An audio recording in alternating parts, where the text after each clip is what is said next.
নমস্কার বন্ধুরা, পারস ইচ্ছে ব্লগে আপনাদের স্বাগত। দেখুন আমার ছাদ বাগানে কত সুন্দর পালং শাক হয়েছে। নার্সারি থেকে আমি এই বীজগুলো নিয়ে এসেছিলাম। বীজগুলোকে একদিন আগে ভিজিয়ে রেখে পরের দিন আমি বীজগুলোকে বসিয়ে দিয়েছিলাম। বসানোর আগে মাটিটাকে ভিজিয়ে নিয়ে তারপর বীজগুলোকে ছড়িয়ে দিয়ে তার উপর অল্প মাটি ছড়িয়েও দিয়েছিলাম, যাতে বীজগুলো মাটিতে ঢাকা পড়ে যায়। বীজগুলো বসানোর 20 দিনের মাথায় এই রকম সুন্দর পালং শাক হয়েছে। আমি আজকে কিছু হারভেস্টিং করব পালং শাক আর শিম। তো আগেই পালং শাকগুলো তুলে নেব।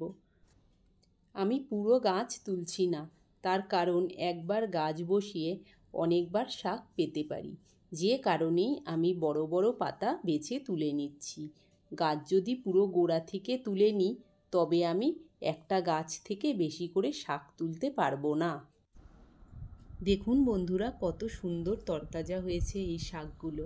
আমি আপনাদের আগেও বলেছি যে ছাদের শাকসবজি গাছে আমি কোনো রাসায়নিক সার ব্যবহার করি না, সমস্তটাই অর্গ্যানিকভাবে করে থাকি।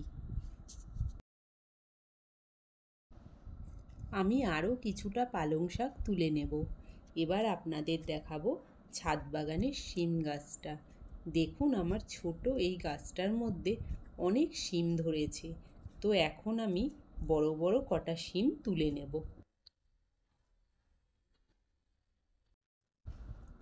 দেখুন প্রত্যেকটা ডালে শিম ভরে আছে।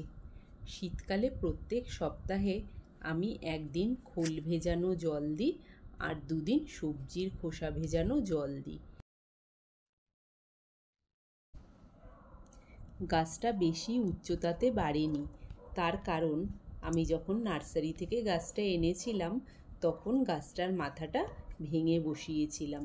ওর জন্য অনেক শাখা পোশাখা বেরিয়েছে আর প্রত্যেকটা ডালে শিম ভরে ভরে রয়েছে।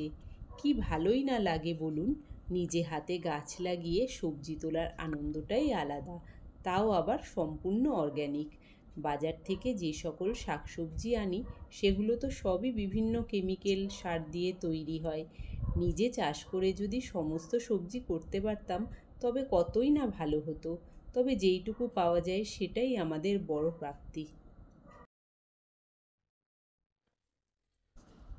সঙ্গে কিছু কাঁচা লঙ্কাও তুলে নিয়েছি।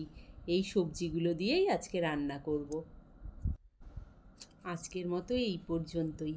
আবার দেখা হচ্ছে পরবর্তী কোনো ভিডিওতে।